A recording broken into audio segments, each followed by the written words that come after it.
अब बताऊंगी मैन्योर। उस दिन बताया था कि प्रोडक्शन को बढ़ाने के लिए हम क्या करते हैं, या तो मैन्योर मिलाते हैं या फर्टिलाइजर्स मिलाते हैं। आज मैन्योर के बारे में बताऊंगी।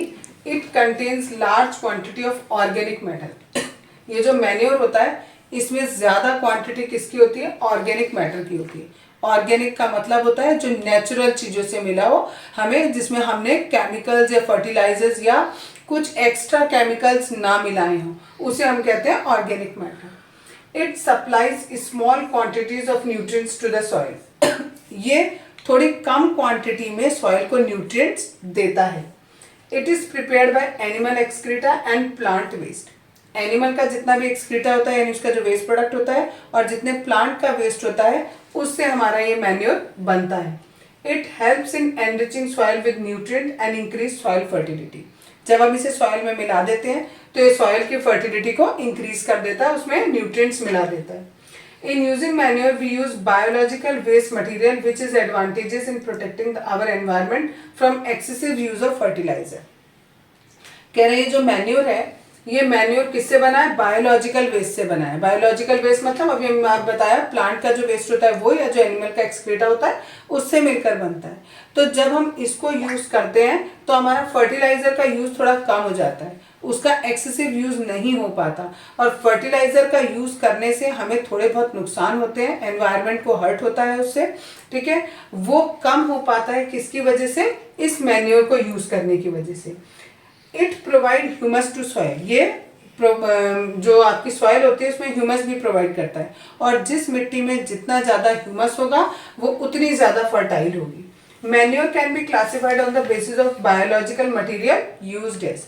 ये जो मैन्योर होता है ये दो तरीके का होता है, और ये किस तरीके से बनता है या ये इनमें जो डिफरेंस होता है वो किस बेसिस पर होता है कि हमने उसे बनाया किस तरीके से, उस चीज़ पे डिपेंड करेगा कि मैन्योर कितने तरीके का है। मैन्योर हमारा दो तरीके का होता है, एक कॉम्पोस्ट और वर्मी कंपोस्ट बोलते हैं और दूसरा होता है ग्रीन मैन्योर।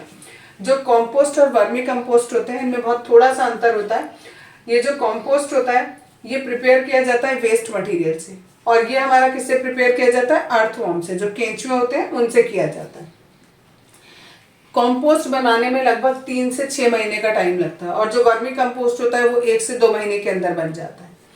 जो ये आपका कंपोस्ट होता है इसमें माइक्रोब्स होते हैं जो मैटर को डिके करते हैं। माइक्रोब्स का मतलब हो गया जैसे आपका फंगी हो गया, बैक्टीरिया हो गया, ये माइक्रोब्स डिके करते हैं मैटर को। कोई भी मैटर आपने लिया, जैसे हमने लिया था एक्सक्रीटा लिया था और प्लांट वेस्ट लिया था, उन प्लांट वेस्ट को और एनिमल एक्सक्रीटा को आप ऐसे ही रख दोगे तो उसमें अपने आप से माइक्रोब्स डेवलप होंगे और वो उस एक्सक्रीटा को और प्लांट वेस्ट को धीरे धीरे करके डिकम्पोज करेंगे और उससे हमारा कंपोस्ट बनता है।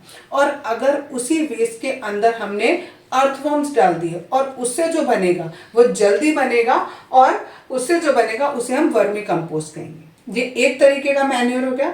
दूसरे तरीके का मैन्योर होता है ग्रीन मैन्योर। इसमें हम क्या करते हैं, prior to the sowing of crop seed, some plants like sun hemp or gore are grown and then mulch by plowing them into the soil। यानी जो भी फसल आपको उगानी है उस फसल को उगाने से पहले हम उसमें कुछ पेड़ उगा लेते हैं, जैसे सन हेम्प या गौर। ये दो पेड़ पौधे होते हैं। इन दो पौधों को हम उस जमीन पर उगा लेते हैं और जब वो उग जाते हैं तो उन्हें मल्च कर दिया जाता है बाय प्लोइंग, मतलब हल चलाकर उन्हें मिट्टी के अंदर मिक्स कर दिया जाता है। उन्हें मिट्टी के अंदर मिक्स करने से क्या होता है, These green plant thus turn into green manure। ये जो हरे हरे प्लांट होते हैं इससे क्या बन जाता है, ग्रीन मैन्योर बन जाता है। और ये जो ग्रीन मैन्योर होता है ये मिट्टी को नाइट्रोजन और फास्फोरस देता है।